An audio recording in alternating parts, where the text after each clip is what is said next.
Hello friends, आप सभी का फिर से एक बार स्वागत है हमारी क्लास में। जैसा कि आपको बताया, हमारा टॉपिक चल रहा था फोर्स। तो फोर्स में आज हम पढ़ेंगे न्यूटन्स लॉ। क्या है न्यूटन्स लॉ, आज हम आपको बताएंगे। तो चलिए शुरू करते हैं आज की क्लास। क्लास शुरू करने से पहले अगर आपने हमारा चैनल सब्सक्राइब नहीं किया है तो सबसे पहले आप हमारा चैनल सब्सक्राइब कर लें ताकि हमारी सभी आने वाली वीडियोज़ आप तक पहुँचती रहें। तो चलिए शुरू करते हैं आज की क्लास। Newton's law. न्यूटन ने गति के 3 नियम बताए थे। तो फर्स्ट नियम यानी कि प्रथम नियम क्या है? यदि कोई वस्तु विराम अवस्था में है तो वह विराम अवस्था में ही रहेगी। यदि कोई वस्तु विराम अवस्था में है तो वह विराम अवस्था में ही रहेगी।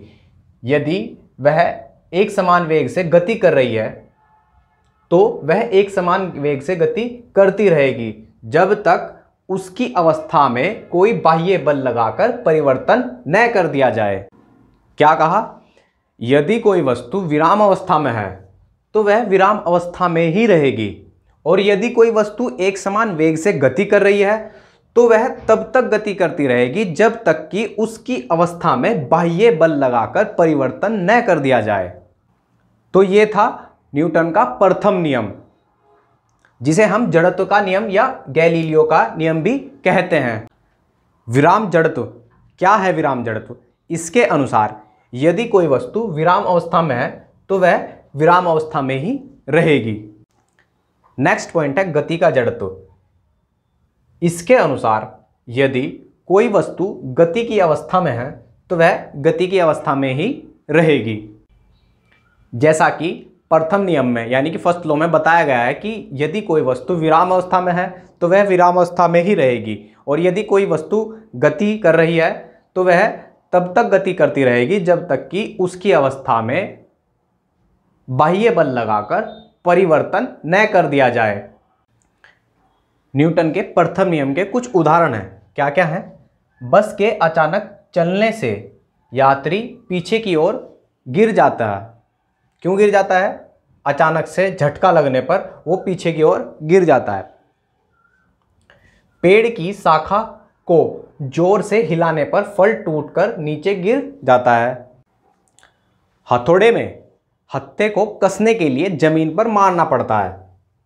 आपने देखा भी होगा कि हथौड़े को कसने के लिए उसको जमीन पर मारते हैं। नेक्स्ट एग्जाम्पल है, चलती बस के अचानक रुकने से यात्री आगे की ओर गिर जाते हैं। लंबी कूद के खिलाड़ी को कूदने से पहले तेज दौड़ना पड़ता है। तो ये थे कुछ उदाहरण जो हमने आपको बताए। नेक्स्ट है न्यूटन का सेकंड नियम। सेकंड लॉ क्या है? इसके अनुसार किसी वस्तु पर लगाया गया बल वस्तु के द्रव्यमान और उत्पन्न त्वरण के समानुपाती होता है। क्या कहा? इसके अनुसार किसी वस्तु पर लगाया गया बल वस्तु के द्रव्यमान यानी कि मास और उत्पन्न त्वरण यानी कि एक्सेलरेशन के समानुपाती प्रोपोर्शनल होता है। माना m द्रव्यमान की वस्तु पर F बल लगाने पर उत्पन्न त्वरण A है। क्या कहा? m द्रव्यमान की वस्तु पर F बल लगाने से उत्पन्न त्वरण A है, तब F proportional m, F proportional A, F proportional ma, या फिर हम क्या लिख देंगे F इक्वल टू के एम ए, जहां K का मान क्या है? 1 है। तो क्या हो जाएगा? F बराबर एम ए। तो ये था न्यूटन का सेकंड नियम। क्या था? मैं एक बार फिर से आपको बता देता हूं। इसके अनुसार किसी वस्तु पर लगाया गया बल वस्तु के द्रव्यमान यानी कि मास और उत्पन्न त्वरण यानी कि एक्सेलरेशन के समानुपाती यानी कि प्रोपोर्शनल होता है। F equal to M A. Newton के दूसरे नियम पर आधारित कुछ व्यवहारिक उदाहरण भी हैं। क्या क्या हैं? जैसे कि क्रिकेट में गेंद को कैच करते समय खिलाड़ी अपने हाथों को पीछे की ओर खींच लेता है। सेकंड एग्जाम्पल है, ऊंची कूद के खिलाड़ी का स्पंज के गद्दे पर गिरना। थर्ड एग्जाम्पल है, कुश्ती के अखाड़े में बालू या मिट्टी का बिछाना। फोर्थ क्या है?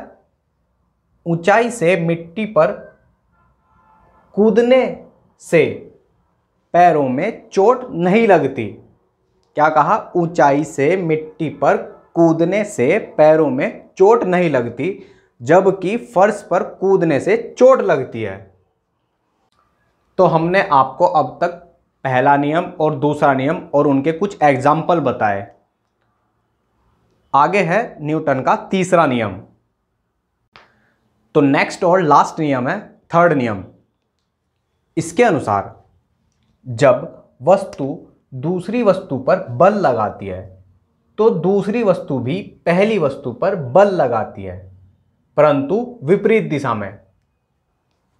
क्या कहा? इसके अनुसार जब एक वस्तु दूसरी वस्तु पर बल लगाती है तो दूसरी वस्तु भी पहली वस्तु पर बल लगाती है, परंतु विपरीत दिशा में। प्रत्येक क्रिया के समान व विपरीत प्रतिक्रिया होती है। इसे क्रिया प्रतिक्रिया का नियम भी कहते हैं। F = -F। मैं एक बार फिर से बता देता हूं। इसके अनुसार जब एक वस्तु दूसरी वस्तु पर बल लगाती है तो दूसरी वस्तु भी पहली वस्तु पर बल लगाती है, परंतु विपरीत दिशा में। इसके भी कुछ एग्जाम्पल है, जैसे कि गोली चलाने पर बंदूक का पीछे हटना, रॉकेट का उड़ान भरना। जब रॉकेट को उड़ाया जाता है तो उससे उत्पन्न होने वाली ज्वलनशील गैस तीव्र वेग से बाहर निकलती है, जो एक क्रिया बल पैदा करती है, जिसके प्रतिक्रिया के फलस्वरूप रॉकेट आगे की ओर गति करता है। तो ये थी हमारी आज की क्लास, जिसमें हमने गति के तीनों नियम के बारे में आपको बताया।